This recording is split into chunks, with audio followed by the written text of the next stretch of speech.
अब सभी पदों के लिए होगी एक समान पात्रता परीक्षा। आपके लिए बहुत बड़ी खुशखबरी लेकर आई हूँ मैं। आप सभी का मेरे YouTube channel target teaching exam में बहुत बहुत स्वागत है। यह आदेश जो आप स्क्रीन पर देख सकते हैं राजस्थान सरकार कार्मिक विभाग द्वारा जारी किया गया है, जो कि आज दिनांक 23 जून 2021 को जारी किया गया है। तो चलिए पढ़ लेते हैं क्या आदेश है। राज्य में अधीनस्थ एवं मंत्रालय सेवाओं में भर्ती संबंधी कार्य राजस्थान कर्मचारी चयन बोर्ड द्वारा किया जाता है। अधीनस्थ सेवाओं की कुछ पदों पर भर्ती राजस्थान लोक सेवा आयोग द्वारा भी करवाई जाती है। कभी कभी नियोक्ता प्राधिकारी द्वारा अधीनस्थ एवं मंत्रालयिक सेवाओं के पदों पर स्वयं के स्तर पर अथवा किसी अन्य भर्ती संस्था के माध्यम से भी भर्ती की जाती है। इन पदों पर भर्ती हेतु इच्छुक अभ्यर्थियों को विभिन्न संस्थाओं द्वारा आयोजित भर्ती में प्रत्येक पद के लिए पृथक पृथक व कई बार आवेदन करना व परीक्षा प्रक्रिया में शामिल होना पड़ता है। राजकीय सेवाओं में विभिन्न पदों की भर्ती के लिए अभ्यर्थियों द्वारा बार बार आवेदन करने, परीक्षा में सम्मिलित होने, आवेदन शुल्क व परीक्षा हेतु यात्रा के व्यय व भर्ती संस्थाओं द्वारा लाखों अभ्यर्थियों की अलग अलग पद हेतु पृथक पृथक परीक्षा आयोजित करने से होने वाले समय, श्रम व व्यय को कम करने के उद्देश्य से राज्य सरकार द्वारा सभी अधीनस्थ एवं मंत्रालयिक सेवाओं को गैर तकनीकी पदों पर भर्ती के लिए एक समान पात्रता परीक्षा आयोजित करने का निर्णय लिया गया है। यानी कि राजस्थान सरकार द्वारा एक हमें बहुत ही अच्छी खुशखबरी दी गई है। यानी कि हम बार बार एग्ज़ाम देते हैं, फिर हमारा क्लियर नहीं हो पाता। इसके बेस पर जो राजस्थान सरकार ने एक बहुत अच्छा ही निर्णय लिया है कि अब एक ही परीक्षा होगी, जो कि सभी वैकेंसीज़ के लिए वो व्यक्ति पात्र माना जाएगा अगर उसने ये CET पेपर जो है वो पास कर लिया है। अब आगे जो हम डिटेल पढ़ लेते हैं कि राज्य में समान पात्रता परीक्षा प्रावधान को लागू करने के लिए निम्न निर्देश जारी किए जाते हैं।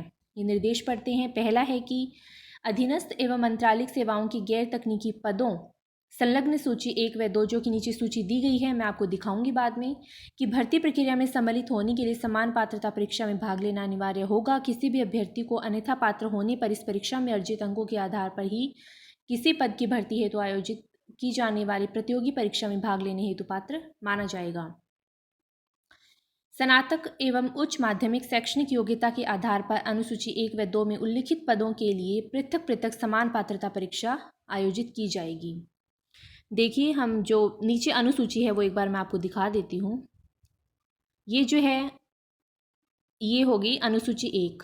इसमें क्या है, पहली पोस्ट किसकी है ये आप देख सकते हैं। दूसरी है जूनियर अकाउंटेंट की है। ये अलग अलग पोस्टेज है, जो कि कई वैकेंसीज क्या होती है ग्रेजुएशन के आधार पर, यानी कि किसी BA BSc के आधार पर आपसे आवेदन मांगे जाते हैं, किसी में पोस्ट ग्रेजुएशन के आधार पर माने जाते हैं। ये सारी वैकेंसीज हैं। इनके जो फॉर्म है आप अप्लाई, पहले तो हम पहले ऐसे ही अप्लाई कर देते थे, लेकिन ये अप्लाई करने से पहले हमारा जो CET जो है पेपर जो है वो पास होना ज़रूरी है।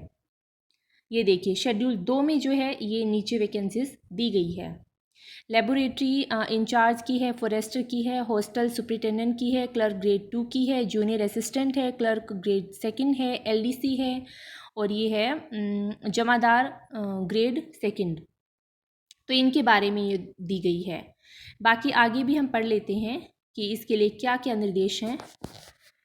नंबर 3 जो है वो समान पात्रता परीक्षा का आयोजन राजस्थान कर्मचारी चयन बोर्ड द्वारा किया जाएगा। बोर्ड द्वारा इस परीक्षा का आयोजन सामान्यतः वर्ष में एक बार किया जाएगा।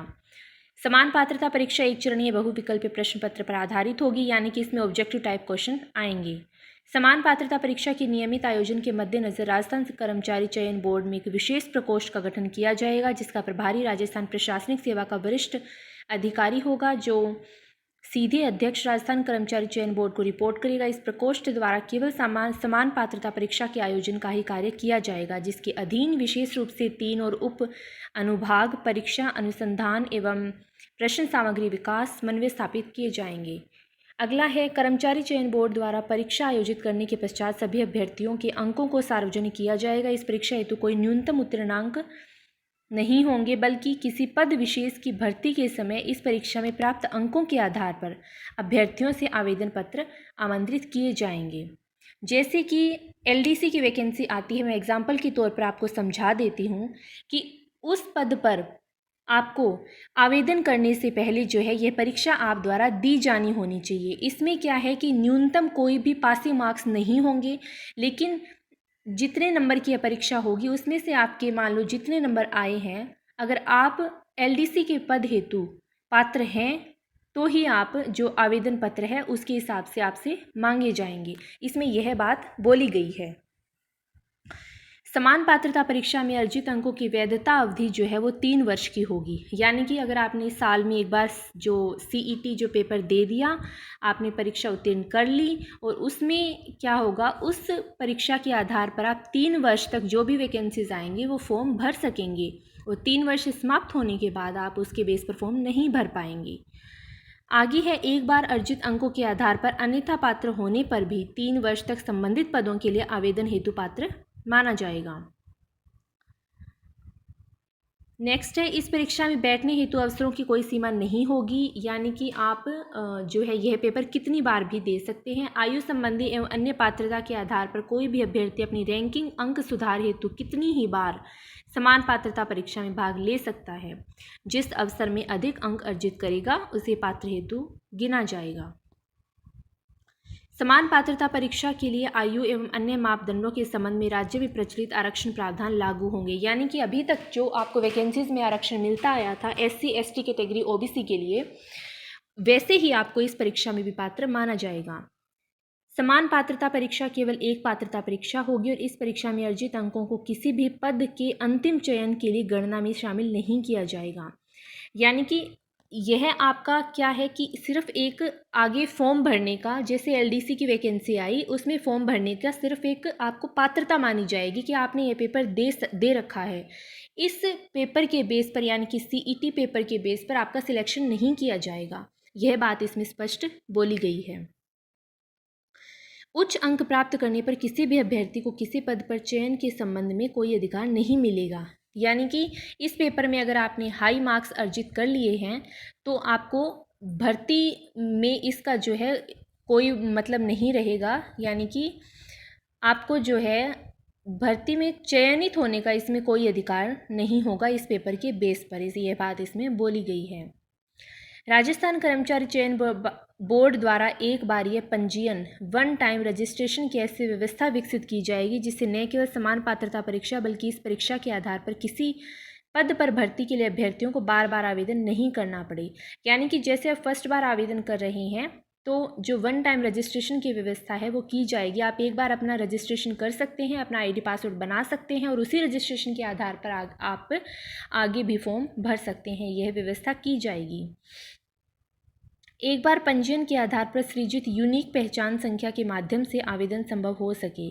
एक बार यह पंजीयन वन टाइम रजिस्ट्रेशन की व्यवस्था के संबंध में राजस्थान लोक सेवा आयोग, राजस्थान कर्मचारी चयन बोर्ड व सभी नियोक्ता अधिकारियों, अन्य भर्ती एजेंसियों के मध्य समन्वय द्वारा इसे इस रूप में विकसित किया जाएगा कि किसी भी अभ्यर्थी द्वारा न केवल कर्मचारी चयन बोर्ड बल्कि राज्य में किसी भी भर्ती संस्था द्वारा किसी भी पद के लिए भर्ती के लिए इसमें काम में लिया जा सके, जिससे कि भर्ती हेतु आवेदन में आवेदन पत्रों की प्रारंभिक समीक्षा का कार्य न्यूनतम हो सके। संलग्न अनुसूचियों में वर्णित पदों की भर्ती में समान पात्रता परीक्षा का प्रावधान संबंधित सेवा नियमों में करने व इसके नियम बनाने का कार्य कार्मिक विभाग द्वारा किया जाएगा, जिसके पश्चात ही समान पात्रता परीक्षा का आयोजन किया जाएगा। समान पात्रता परीक्षा संबंधी प्रावधान पहले से विज्ञापित पदों की भर्तियों पर लागू नहीं होंगे।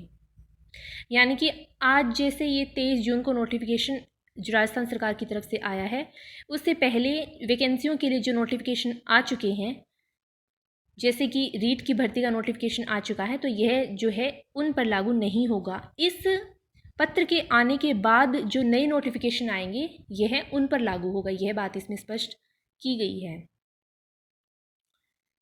इसके बाद में है कि समान पात्रता परीक्षा प्रावधान पहले से विज्ञापित, ये हम पढ़ चुके हैं। आगे है, राज्य सरकार से संबंधित राजकीय उपक्रमों, स्वायत्त शासित संस्थाओं, निगम, बोर्ड, बैंक आदि द्वारा भी अपने संस्थानों में कार्मिकों की नियुक्ति में समान पात्रता परीक्षा के अंकों का उपयोग किया जा सकेगा।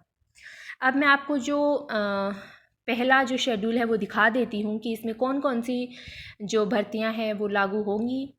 एक फर्स्ट है इसमें वो है जिलादार की, दूसरी है जूनियर अकाउंटेंट और ये है TRA text assistant, district industries officer, manager industrial estate, industries inspector, supervisor women empowerment supervisor.